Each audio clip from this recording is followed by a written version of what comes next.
Hello and welcome to another episode of the CG Garage. This is episode number 387 featuring Bob Bacon.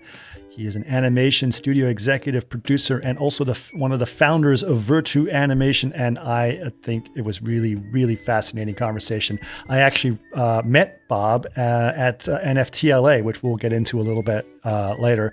But he is definitely someone with a ton of experience in animation and on the executive side, and has worked on some pretty big projects and big animations for 30 plus years, and is really fascinating. And it's very interesting to hear Bob talk about how he's taking all of that knowledge and applying it towards a new kind of animation studio, which is his Virtue Animation, and how he's turning around a Web3 focus on that in that area. So really interesting, very cool.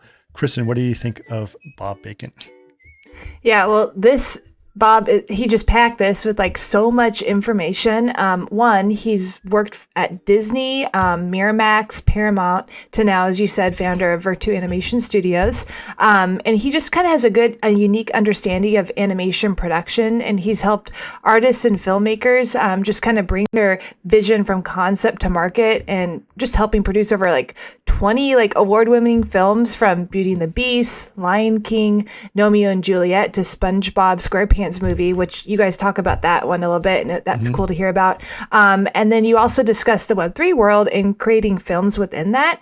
And his company, Virtue Animation, favors community over committees, so the talent kind of has more power over the concept, design, and content. So it's very interesting to listen to.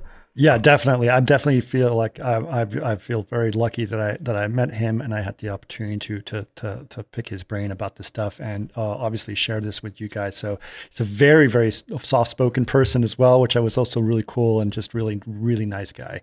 Okay, we've got a couple of announcements. I think we've mentioned this before, but you can check it out at chaos.com.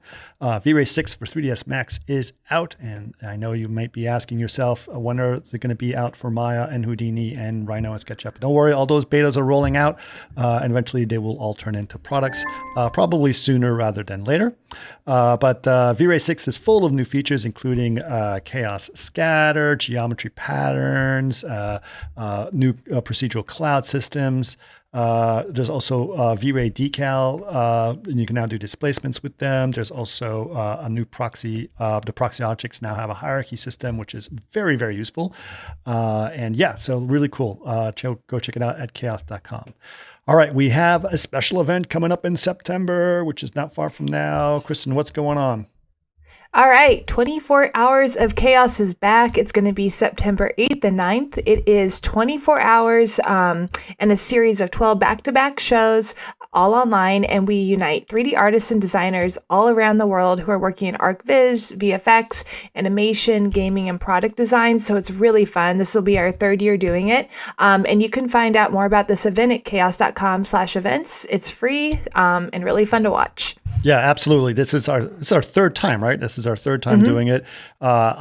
We started this during the pandemic as something to do. I didn't know if it was really going to work, but it's not only did it work, it is a lot of fun. There's a lot of people who actually stay up all 24 hours, which is totally crazy. But they're a great show. Yes, we are going to be the LA show that's going to be on September 8th. But go check it out, chaos.com/events, and find out more about 24 Hours of Chaos. All right. Now, if people want to know more about the podcast, Kristen, where can they go? You can go to facebook.com/cggarage or chaos.com/cggarage. Or if you'd like to watch us, go to youtube.com/chaosgrouptv. Perfect. And if you guys have any ideas of podcasts, or you'll have any questions about them, or suggestions of people that you'd like to have on, please let us know. Our email is labs@chaos.com. But for now, please enjoy episode number 387 with Bob Bacon. Welcome to another CG Garage, where the Chaos Group talks. You'll know it's over when the last bucket drops. We're gonna fire off rays in high dynamic range. We know that ambient occlusion is passe. Global illumination won't lead you astray. And while image-based lighting is really swell. You need to make sure everything has fun now. Well, Bob, I'm very excited to have you on because I think you're going to offer people a very unique perspective on what your take on how animation works and where it's done, since you've had so much experience in this area. And I'm very, very excited to do this. When I met you over at NFT LA, I was like, wait a minute. There's a lot of stuff to discuss with him. So I'm glad I have a little bit more time on this podcast to get through it. But I think just to give people a perspective of what this is, tell me a little bit about yourself and how you got into animation and what sort of inspired that transition into that area. Wow, that's really kind of a luck, I would say. I attribute it to you almost, Chris. I've been now in animation for over 30 years. So believe it or not, back when I got into it, I started with Disney feature animation at a really amazing time. I would call it like the golden age of the 1990s. I joined the company when we were making Beauty and the Beast in 1991. And the way I got into it was actually I got my degree in finance, and I was working for a defense company. It wasn't very exciting, and the Cold War was ending. The business was drying up, and I had actually, I'm a San Fernando Valley native. I've grown up here my entire life. So entertainment was always in my backyard. And I decided to make a career change and apply to Walt Disney Company. And I got in. I started on the business side, learning the business operations of Disney before I started to move up and around within. Okay, so business was your goal into it, but what was it? What did you have an appeal for movies and animation back then, or did you say Disney sounds just like a cool place for that? It really was that. I mean, I could lie and tell you that was the case, but I grew up with Saturday morning cartoons, and that's what I knew. So to me, it was really cool. It was, obviously a great company. They had offered me a couple different positions. I think the other one might have been in consumer products, and I thought, hey, animation sounds really cool. I should go there. When I walked in the doors, it was amazing because it wasn't Saturday morning cartoons. It was something really at the highest level in the world at that time. And I was blown away and became a convert and made it my career. Yeah. Yeah. I mean, I think that, especially in the 90s, that's the moment where things really changed, right? Because there was the lower quality stuff, the stuff that you would have for Saturday night cartoons, basically the Hanna-Barbera age it was, and then all of a sudden you had Beauty and the Beast, which was such a different level of animation, right? It was actually, it was a really interesting time. Michael Eisner was running Disney at the time. He brought in Jeffrey Katzenberg over from Paramount and a couple guys who ran animation, Peter Schneider and Thomas Schumacher, who came from the Broadway stage play background. So they brought that sort of quality into Disney animation at the time, these sort of Broadway-style animation musicals, Beauty and the Beast, Aladdin, etc. And it really was a revolutionary point, for the studio and the industry. Yeah, and you were at Disney for quite a while, right? So tell us a little bit about that career path you had at Disney. Yeah, really interesting. I was there for 15 years. Like I said, starting in 91 through 2006. My career path was such that, the short story, I guess, was that, like I said, we entered a golden age. It was a little bit unexpected. Beauty and the Beast was a surprise hit, followed by Aladdin. The Lion King was $1 billion, property at the time that maybe more commonplace today, but certainly then that was a huge kind of number to hit. And it started a revolution within the industry. Meaning that suddenly people saw animation as a business to profit from, and competition came in. So, when I started at Disney, really they were the only studio that was producing feature-length quality animation, that had any kind of commercial success. And in the mid-90s, after Jeffrey Katzenberg left, he started DreamWorks Animation. Warner Brothers started their outfit. Fox started theirs. And suddenly the industry really changed. And it's really when my career started to change as well. So competition entered, prices went up, things became very competitive. And suddenly, there was almost like a war going on in animation in the mid to late 90s. It really caused us to rethink how we looked at our business. how we approached it from every different angle. And ultimately, I was a part of the executive team that ended up also leading the change at Disney Animation from hand drawn to CG, which was quite a big change. Yeah, yeah, for sure. I mean, Toy Story came out in '95, so that was right during your time there. So what was the reaction at Disney with something like Toy Story, and how did Disney react to those types of things? Obviously, Disney was involved since they distributed it, right? So, Correct. Yeah, listen, there's a lot of books that have been written and a lot of people who have opinions, but I did live through all of it.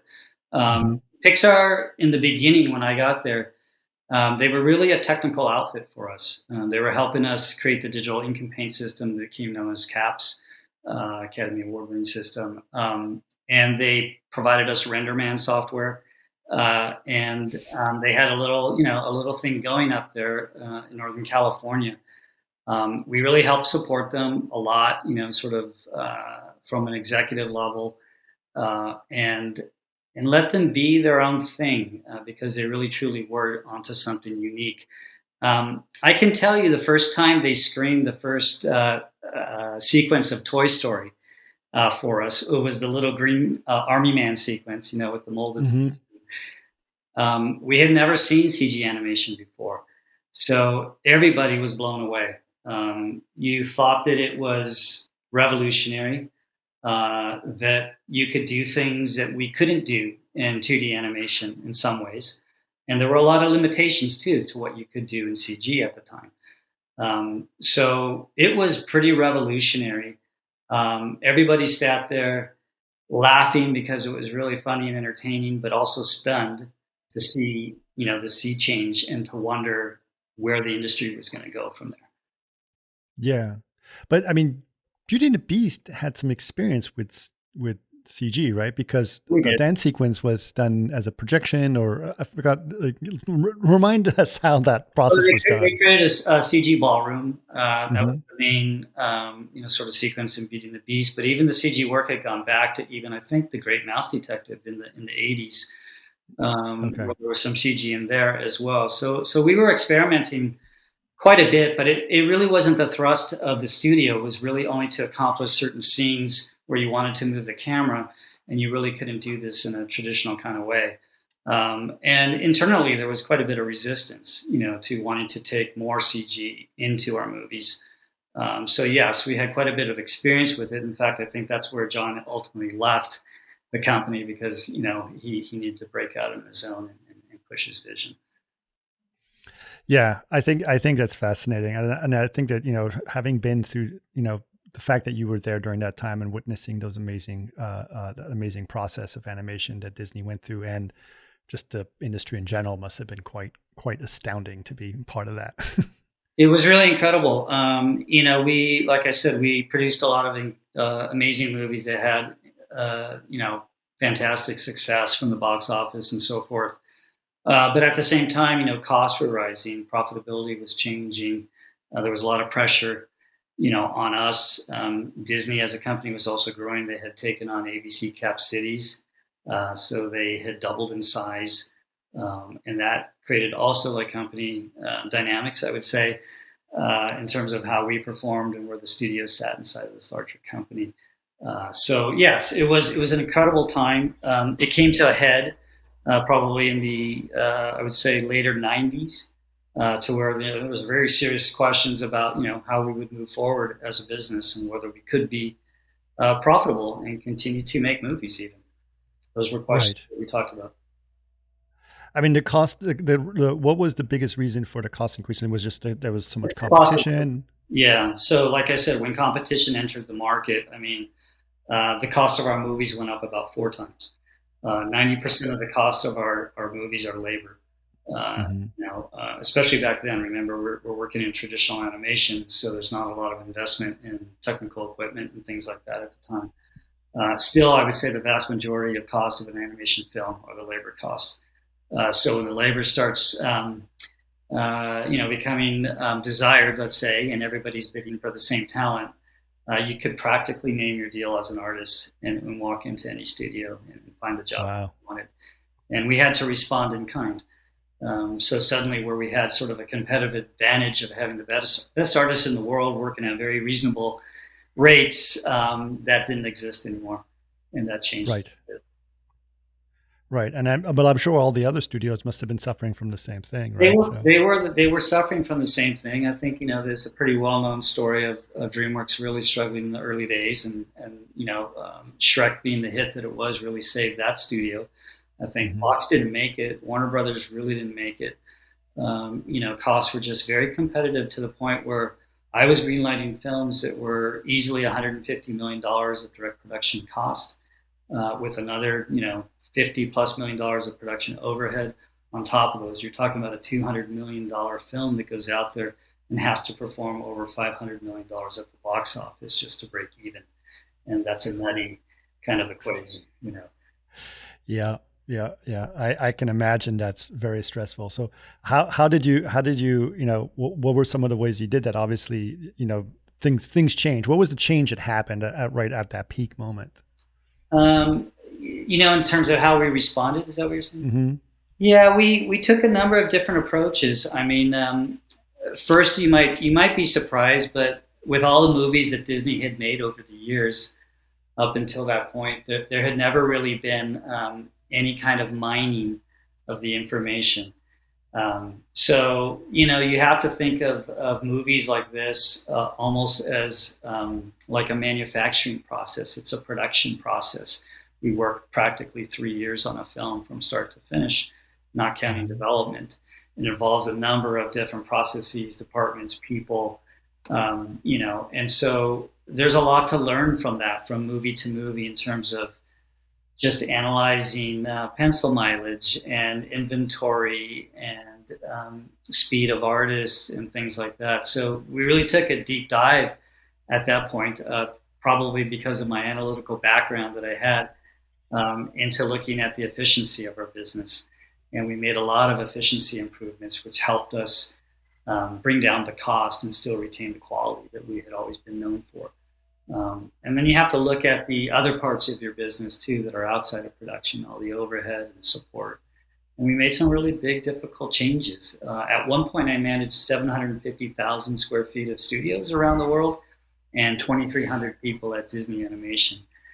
And after we made our changes, we were down to about 550 people and about a third of that facility space. So Wow. it was kind of difficult at that time, but we reemerged Yeah, those are and things are really those. great. Yeah, those are difficult choices for sure. I'm sure it is, but that's I've always sort of had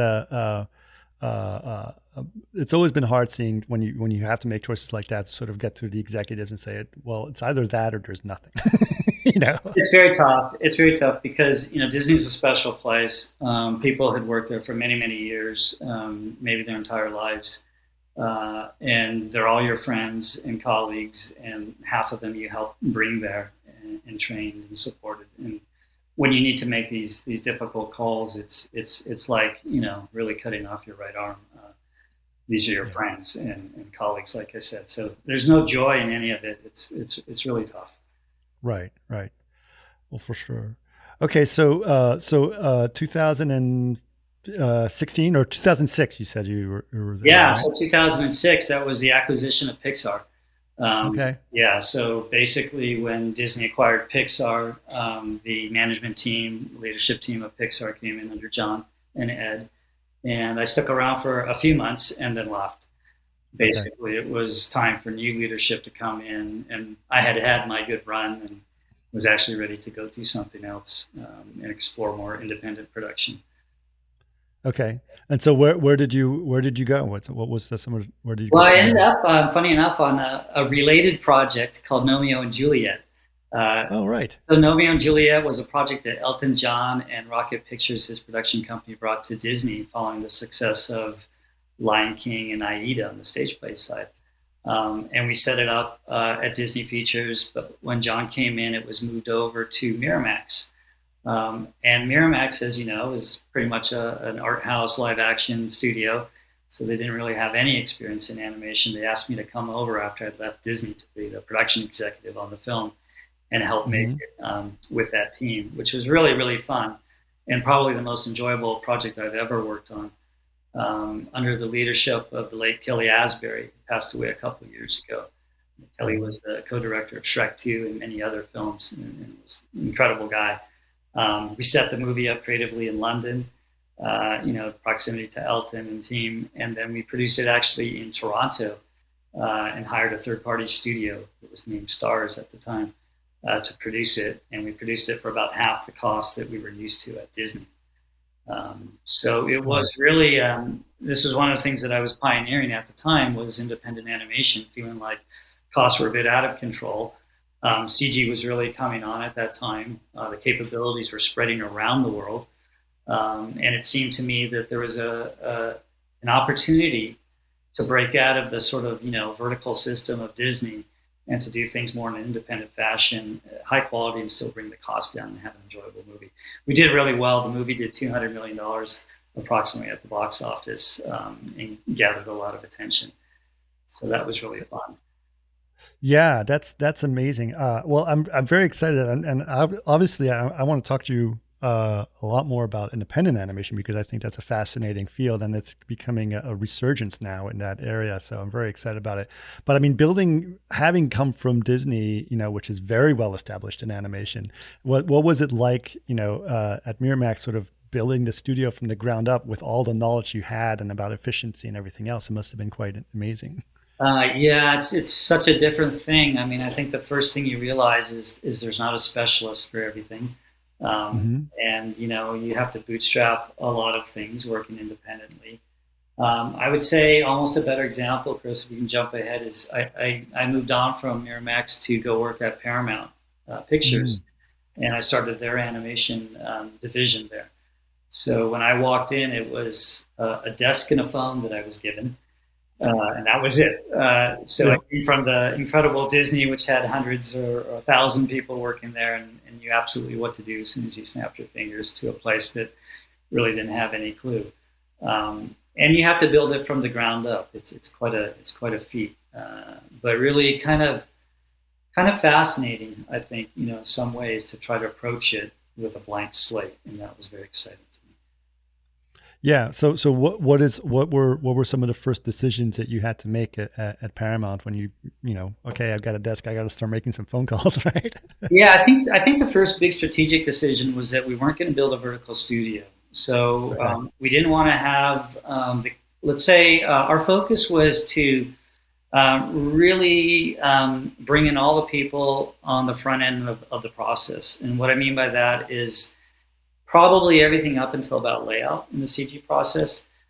So we would ideate, script, conceive all the projects, develop all of those, and green light, and then go into story, editing, design, and essentially shape the foundation of the movie with the best people here. And then our approach was to hire a studio that would produce the work, and then we would bring it back and post it, here back at Paramount in LA. In this way, we created a lot of flexibility in our production pipeline. We didn't have the commitment to cost and overhead. We could be a lot more specific about the studios that we wanted to work with based on the creative that we were producing, for example. And like I said, I was no longer in the position of having to, I call, feed the beast, which is, all these mouths that are looking for work. And I think the biggest thing I learned from Disney is the most important part of this entire process is really this creative process. It's the process of development and really shaping a story, so that when you approach production, you can do that fairly efficiently. Everybody will tell you, and they're right, that you don't want to really change a movie in the course of production. But we actually do that all the time. And it's just about the degrees to which you do that. So having a big attendant overhead like a studio with all these mouths to feed that are waiting for work somewhat impedes your ability sometimes to shape the movie creatively. It becomes a tail that's wagging the dog. These were things that I saw at Disney. These were some of the choices that I didn't want to face anymore. So, for example, if we were making a movie at Disney, we would typically have a movie in full production.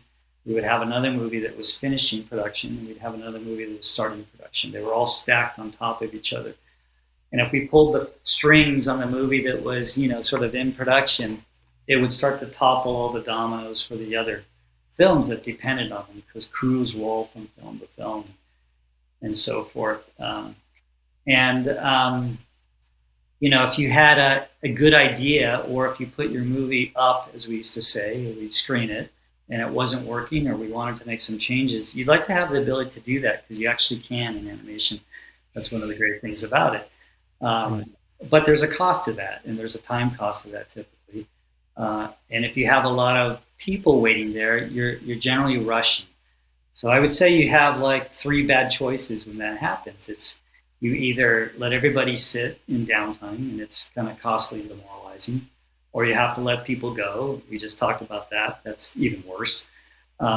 Or I say you pour the wine before it's time, which is you rush the story and just try to make it and get the movie out. And a lot of people do that. So if you pull yourself back from that and say, like, well, how do I not put pressure on the creative process? A lot of that is the studio that you build up around it, and the overhead and dollar pressure that you put on these movies. So if you alleviate that, then there is no pressure per se of that kind of financial pressure, and you can take more time to story. So that's a strategic decision how you might set up a studio. Right. Well, that makes sense. What was the big first project that you did at Paramount? Yeah, so the first big project was the SpongeBob movie, Sponge Out of Water. Nice. Paramount's part of the Viacom family. Things have changed a bit in the last few years after I left. But still, Nickelodeon is a sister company to Paramount. SpongeBob was the biggest property in Nickelodeon's history. And they had previously made a film that did all right, and we were asked to do another one. So it was really great for me and for the studio, because there was a well-known, established property that we could go produce and get ourselves going right away, and start to, as we were producing that movie, start to build the crew and start to develop all the other projects behind it. I don't know if you ever got to see the film, but it's I did. One of the most, I think, multimedia features that's out there. We had hand-drawn animation and CG animation and live action and stop-motion animation and a couple others, I think. And we hired a lot of different, studios and artists to help us out with that. So again, if I was at Disney and we were a hand-drawn studio, we just wouldn't make a CG film because our production pipeline wouldn't support it. If we had converted over to CG, we wouldn't make a hand-drawn film anymore because our pipeline wouldn't support it. And I felt like what you really want to do is you want to go to creative people and you want to liberate their ideas. You don't want to have them like feel these walls around them right away of like, well, I can't do this and I can't do that. So it was much better to approach creatives and say, hey, what do you want to do? And how do we make that happen for you? Because we have no limitations. We also didn't want to have a brand limitation too. It was one of the things that I wanted to push on, which was, as you know, animation is not necessarily a genre by itself, but it's a means of expression, I think. And for better or for worse, a lot of animated projects here in the States are very family oriented, which is nice. But it really limits what you can do in animation. And I think Disney has a brand, Pixar has a brand. Disney's just run up into some brand issues recently, with the Lightyear movie, right? We wouldn't have had to face those necessarily at Paramount because we wouldn't have a brand, let's say, that's boxing us into this type of film. I would consider R-rated movies. I would consider pretty much anything that somebody would bring to me if it made sense for us creatively and financially. I think well, I actually was going to talk to you about that because the animation is sort of having this a little bit of a renaissance more recently, and especially in the streaming networks, et cetera, where they're looking at more mature content that is very appealing and very interesting and very creative in a lot of ways, and something that I think is more nuanced is very interesting as well. I mean, what are your thoughts about things like Love, Death, and Robots and all those I think it's incredible. Look, I know you've had Tim on the show many times, and I've gotten to know him over the years. He's an amazing guy. I had the chance to talk to him years ago, when I was at Paramount, even before he had Deadpool. We were talking about these things, but, again, this was pre-Netflix. It was pre-streaming.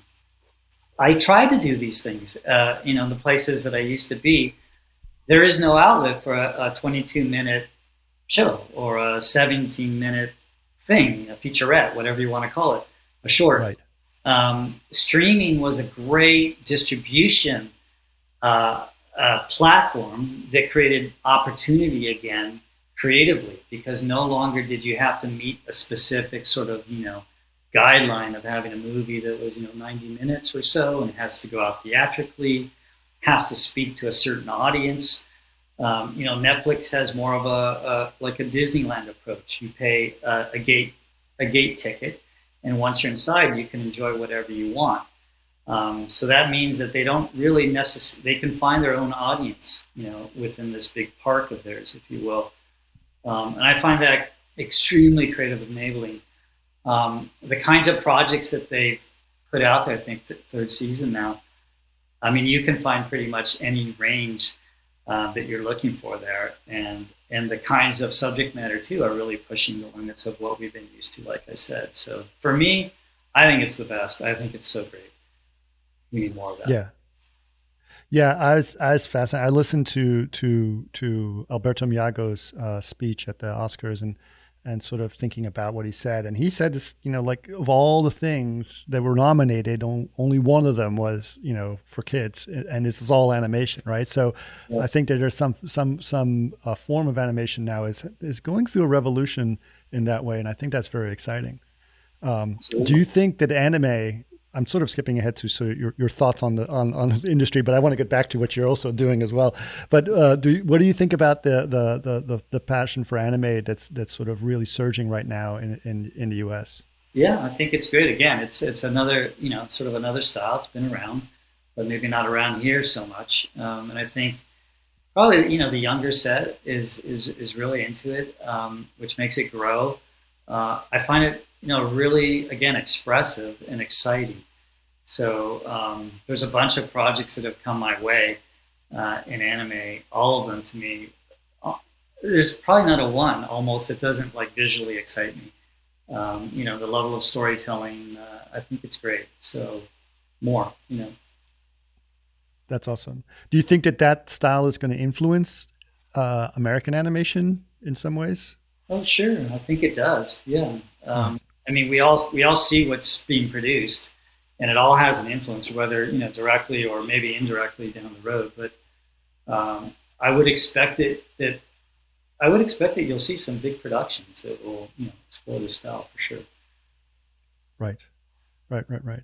Okay, so we'll go back to Paramount and SpongeBob. And so you were at Paramount for how long were you there? About 4 years. Just over 4 years. Okay.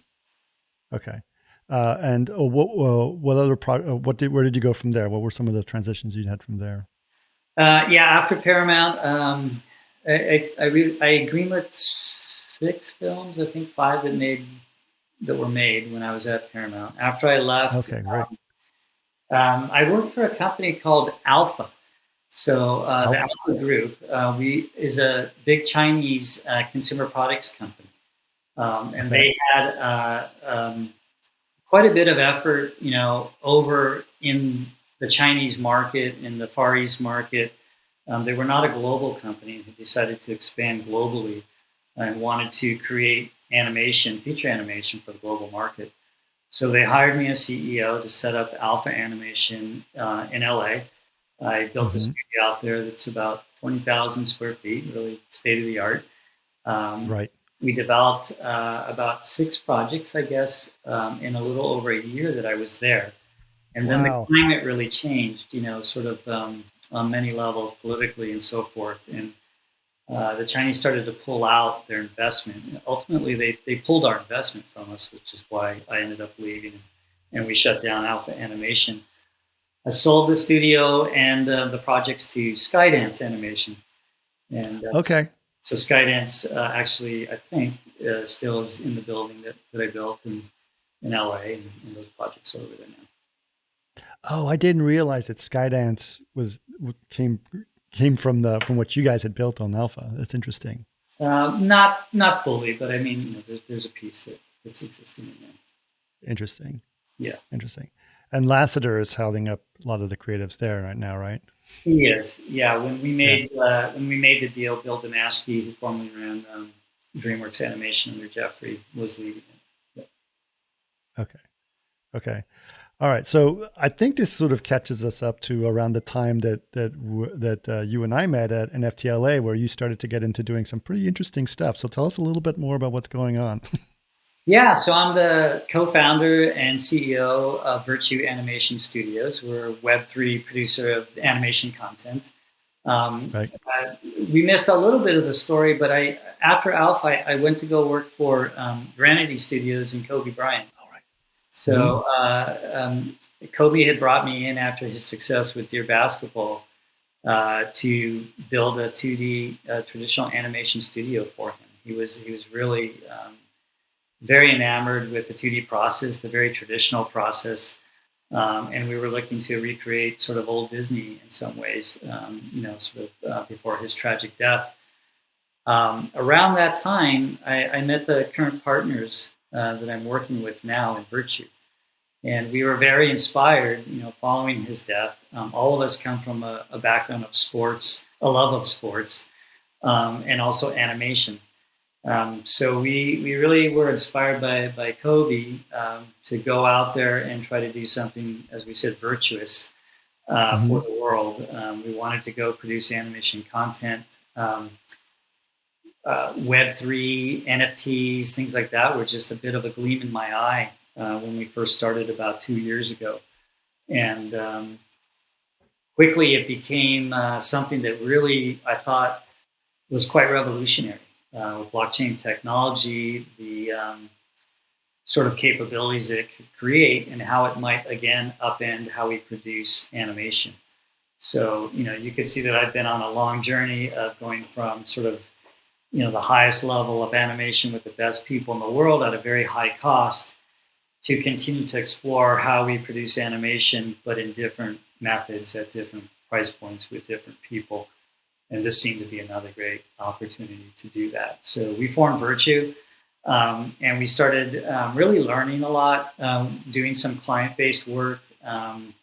We work for a company called Player Edition that's working with some NBA folks and bringing sort of Web3 to professional athletes.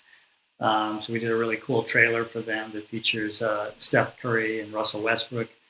And then we've also worked for another company called Outlaw, that's also doing some really cool stuff in Web3, where we provide sort of the creative engine for both of those companies, where we've provided the animation, the design, the storytelling, sort of the world building for them. And that gave us a lot of confidence and also some time to figure out what we wanted to do. So I think around the time I met you, we were launching our own project, Super Friends, which we're into right now. And it is a Web3 based project, and we're trying to approach it, sort of in all the fashions, I guess, that people are exploring today.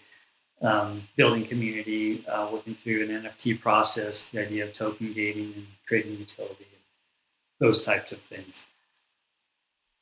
Right. So let's talk a little bit about that finance, the differences in a Web3 studio versus a traditional studio, and how you get your finances and how you do that. So how do you see that? I mean, obviously before you had to secure all this funding to be able to make the production.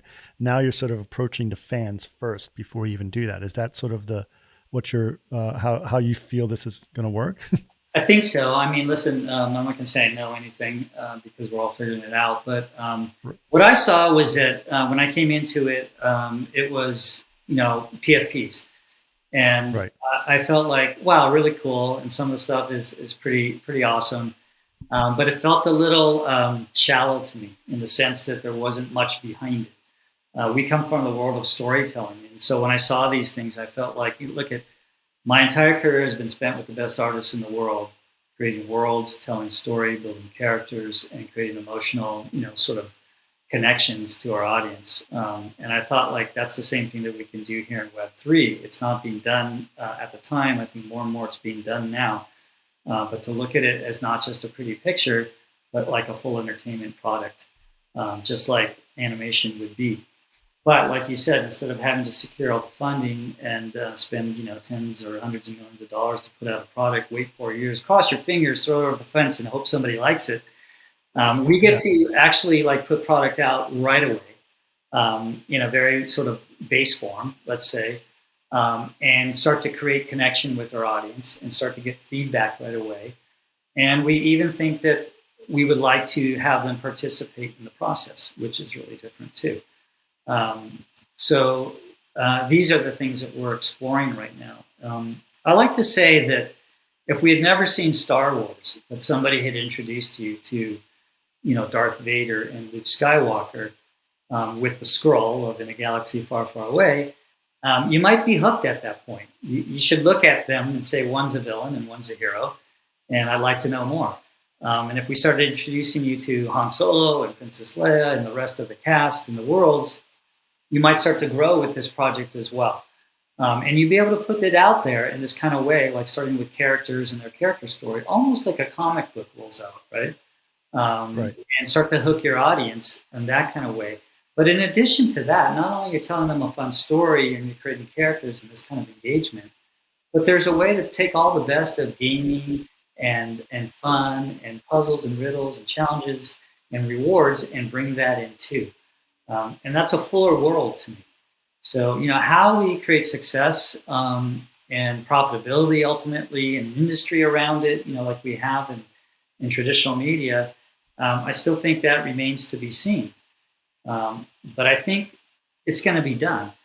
And it's going to be approached in this kind of like, inverse pyramid fashion that I like to think of instead of, like I said, the full investment. Yeah, I think that's interesting, and one of the things that was resonating a lot at NFTLA and some even on the panel that I saw you on was sort of the idea of the middleman no longer making decisions and going directly to the fan base to sort of help that happen. I mean, what are your thoughts on that, on sort of the elimination of the middleman deciding what the audience is actually going to like versus just asking them?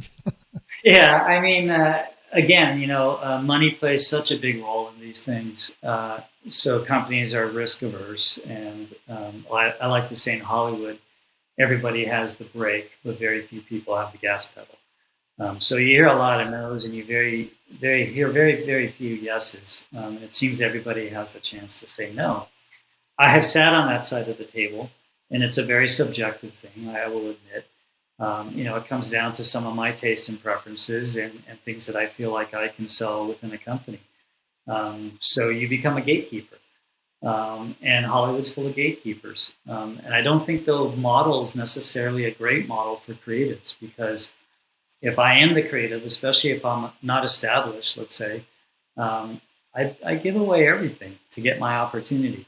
And the studio takes everything. And yet I was the one who created it. Came out of my head.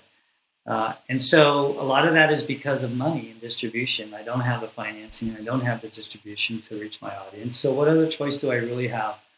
But if we can offer people another choice, then maybe they can reach their audiences more directly and start to see more of the benefit for themselves and keep more of their creative content in line with, what they want. It's not uncommon at all for us to buy ideas from creators and to never have those creators finish out those projects. It's actually more common than not. And it's a bit of a shame. So I felt like from all those reasons, in terms of, sort of creative control, financial participation, the ability to speak directly with your audience, that there's a bit of a broken model in Hollywood. And when you see things that are broken, you feel like there's an opportunity to fix them. That creates opportunity. So we'll see. I think if artists ultimately can reach their audiences more successfully, if they can find this kind of profitability, maybe they will then just skip, the studio line, if you will, and we'll see a change. It remains to be seen, Chris. I think scale is a really important thing, and everybody is concerned that once the big players get into it, that it'll just push all the little guys out. Yeah, that actually came up a little bit at the conference. I remember, obviously the day before you gave your talk, I think Warner Brothers announced they're going to give out 200,000 NFTs on Batman cowls. And there seems to be a mixed, mostly negative reaction from a lot of NFT people. It's like, well, how dare Warner Brothers get into our space, the independent filmmakers and the people who have our ideas who are trying to go around the Hollywood system. What are your thoughts on that philosophy or that thought process about that? Yeah, I think sort of the ethos, if you will, inside of Web3 is a very kind of independent philosophy of a bit going against the grain, establishment, things like that. We want to be decentralized, and we want to be able to make our own decisions.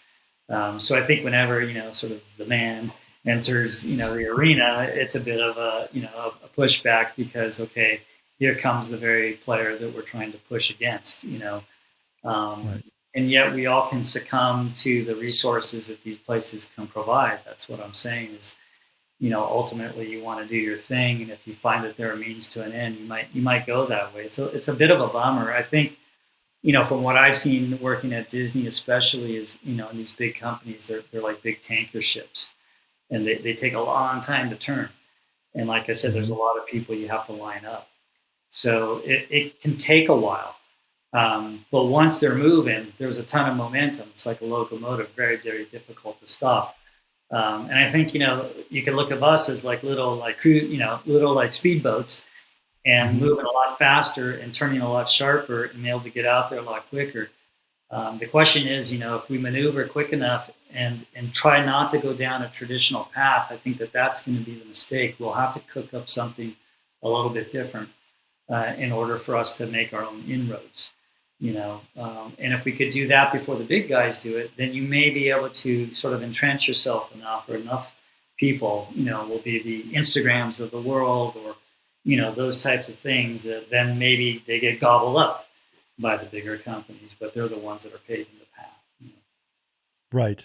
Right. I think that's very, very interesting. I also think, I've been a fan of independent animation and for a long time. And I actually just recently did a podcast with Bill Plimpton. I don't know if you know who, but so I'm just thinking about like there's opportunities now for creative things, and so much more directly. I mean, he was talking about, individually selling DVDs at card tables, that's right. How he stayed independent. And now through NFTs, I think that there's ways that people can serve, can approach their fans so much better and in such a cleaner way. I think that's really, really great. Yeah, that's right. That's funny you mentioned Bill, because one of my partners, Mark Levine, back in the day worked for the Spike and Mike Sick and Twisted Festival. And there's quite a bit of very, very high level talent in the industry today that started there. And just like you said, it was their chance to like show their wares in a very crude way and get noticed. And I think, again, if we don't have to spend millions of dollars to get noticed, there may be a way to spark something very quickly that turns into a raging forest fire. And that's a little bit of development too, right? Is that you put things out there, some of them win, some of them lose, and some of them really take off. So if we could place more bets around the table, I think that would be good.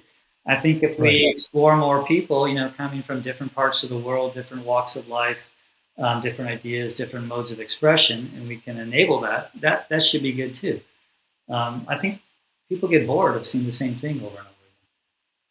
Yeah, I hope so, because I'm seeing the same thing a lot these days. I'm a little bored. I have to be honest with you. There's not a lot right now that's getting me excited. But some of the things that you talked about earlier, like anime and those types of things, are much more exciting to me than sort of what I'm seeing, on the big screen over and over again. Yeah, I think that's something that's really been a division, right? I mean, the big screen now seems to be things that are sure bets, right? So it's going to be superhero films or series or stuff like that. So scary movies are definitely going to be on the big screen, but you're not going to get some of the risks that are going on. I think streaming is this very interesting thing because it's definitely taking more risks in terms of the stuff that is showing. But do you think that now, with Web3, that's like the next thing past streaming that's going to sort of really enable people to find their niche audience? I think so. I just think it might take some time. I think, a conversation I had the other day with somebody was, is it Web3 or is it sort of what he was saying, like Web 360? meaning that you may have these traditional media projects that take a Web3 arm to them, and that's how they round out their Web3 approach.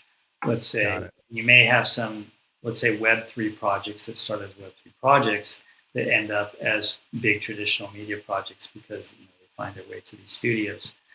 I think both things will happen. I think that right now the overall community in Web3 is still pretty small when you look at the numbers compared to traditional media. And some of the valuations that we've seen have helped prop up this industry to date, and that's been sucked out in the last weeks, months. So Right. I actually think it's a good thing because it's much like what I saw happen with the .com back in the day, just over 20 years ago. It was a big shakeout. Anybody who had a domain name basically had a multi-million-dollar business, and yet the internet didn't go away, right? So Right. I think that people who saw that as an opportunity to find industries and businesses are pretty big players today. I think the same thing will happen ultimately. Yeah, I'm glad you say that because I think obviously there's so many people. Every time people talk about this current crypto winter that we're dealing with at this moment, and it's like, well, this is all going to go away. It's all done. And it's like there was an article in like 2002 that came out in the New York Times or Wall Street Journal says this internet thing is going away and no one's interested in it anymore. It's like that clearly did not happen, right? Yeah, it didn't happen. I don't think it's going to happen here either because we have very fundamental sort of things at work. The idea of smart contracts, the idea of distribution, the idea of the ability to reward people. These are powerful things. This is a powerful highway that things will be placed on. Crypto was placed on it. NFTs were placed on it. There's a lot of things that you can place on the blockchain highway. I think NFTs proved it on some level. They're just overvalued. And by the way, there's a very good article that came out recently that was saying, despite the crypto winter that's going on, that there's quite a bit of trading volume still in NFTs. It's actually been very strong. There's a lot of VC investment that's still going on in NFTs. Like us at Virtue, we sort of got our head down right now, and we're building. We don't plan to give up or go anywhere. We're using this as an opportunity to build our projects and to learn more and to get ourselves out there ultimately. So I don't think it's going away. I just think that the crazy money got sucked out of it, and now you're going to see the real players trying to really make headway, in this business and figure it out. Yeah, I think you're absolutely right. I've been actually, thinking this is probably the right correction that needs to take place so that some of those things can happen because there were things that was like, that just doesn't make any sense that is valued at that much, whatever. So having this correction really helps sort of put things into perspective. But ultimately, one of the things that I thought was really great when I went to NFTLA was the passion for creativity. It wasn't necessarily about people most of the people were not there trying to say, I'm going to make a bunch of money. It's more like, I can finally do the things I've always wanted to do. Right. Yeah, that's right. And a lot of times, when we've heard those success stories of people in life, that's where they started. They did the thing that they loved. They had the opportunity to do it, and they grew into something that maybe they couldn't even have imagined at the time. And this is what I like about this is what I'm saying is can we, let's lower the barriers to entry for creative people to express themselves, to put things out there for the world to enjoy. It's a shame that we have to step over such a high hurdle. I've been part of that. That's what I'm saying. And I'd like to be on the other side to help bring those hurdles down and to get people's work out there and see, and just see, because I'm sure that there's a lot of great stuff and there's amazingly talented people that we just even haven't heard of yet. So let's find them. Let's turn over the different stones. Let's give them more opportunity. And again, the money part of it is a big part. So if we can bring the investment down, projects can go out. We're creating projects now that cost under $100K, let's say, and we can go to market, and we can do that in a matter of weeks or months. So we don't have to wait 4 years, and we don't have to spend that kind of capital. And who has that kind of capital anyhow? That's why you have 6 players in town. Now, what is enabling that to happen? that, is it the technology? Is it the ideas? Is it It's the way how? we, well, it's, are you talking about the cost coming down? Yeah. Yeah, it's the way we approach how we're going to put it out there. Like I said, so we're not going to put a full movie out there. We're not writing scripts. We're not building all this stuff in the computers. We're doing sort of the might sound pejorative on some level, but the sort of the minimum amount that you would need to do to start to attract your audience and build your story. So we like to lead with story and characters, but do it in kind of a loose fashion. Again, almost like the comic book does. If you Hmm. pick up a comic book, you'll start to read a little bit about the character, typically the situation that they're in. You start to learn more and more. It's doled out to you, over some episodes. And I like that a lot. It means you don't have to figure everything out from day one, and you can start playing with it. And that brings the cost way, way down. If you then are able to put it out there and monetize that in some way through, let's say, like an NFT or mint process, that's focused around some utility gaming, tokenization, then you start to bring in revenue right away. And having revenue is a great thing because now you have more cash basically on hand to go produce more content. And I think that's a more organic way to go. It's certainly a less risky way to go. And we want to de-risk the process because I'm telling you, that's why a lot of people won't take new ideas is because there's too much financial risk in it. Right. Yeah, I think you're absolutely right. I think they feel that they have to do this one thing because they know that that's going to work, so they just keep redoing it over and over again, and they don't try anything new. Right. And then look at it the other way. We've seen plenty of things flop, right? And you spent a lot Sure. of money and it didn't work. In this way, again, if you put something out there and it doesn't really get traction, you're not really finding the audience, they're not really caring about it, cut your losses. And, you're probably out for not too much. You try it again.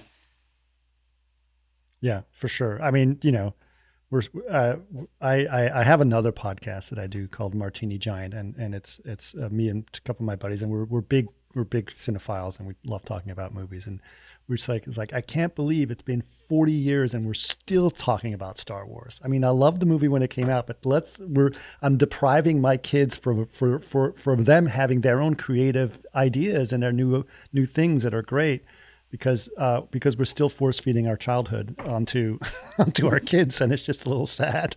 you Yeah, know? that's a way to put it. You're right. Well, again, it's the risk averse thing. It's the thing that you know. Right. It's the thing that you don't know. And I think that what you're doing is a great way of doing it. Is like let's find a way to minimize the risk and get some fresh ideas out there as quickly as possible. So I Yeah. think that's a really wonderful thing that you're doing. Yeah, for sure. Definitely. Right now, we have a very positive like sort of development process. We're not working in like a financial deficit, which is good. Yep. So most development processes are in a sense money losers. You're placing some bets and hoping that one pays off, but typically you write off a lot of stuff that doesn't work. So Right. this way, we actually have a plus development process, which is almost unheard of.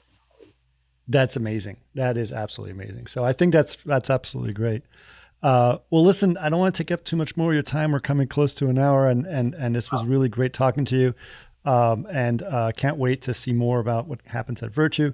And we'll put on our podcast page. We'll have links to your site, and if there's anything that you feel that we should share with our audience, we can put things on our podcast page about that as well. So, Oh, wonderful! Yeah, I'd like to do that yeah. when the time is right. Okay. Well, we'll get Kristen. Kristen will touch base with you about a week before the podcast comes up, and she can put all those links in there. But it'll be great. But thank you so much, Bob. I really appreciate your time and your amazing insight onto the industry. For 30 years of animation has been quite a journey. Well, thank you very much. Thanks for having me on your wonderful show. I really appreciate it, and thanks for taking the time to listen to my stories.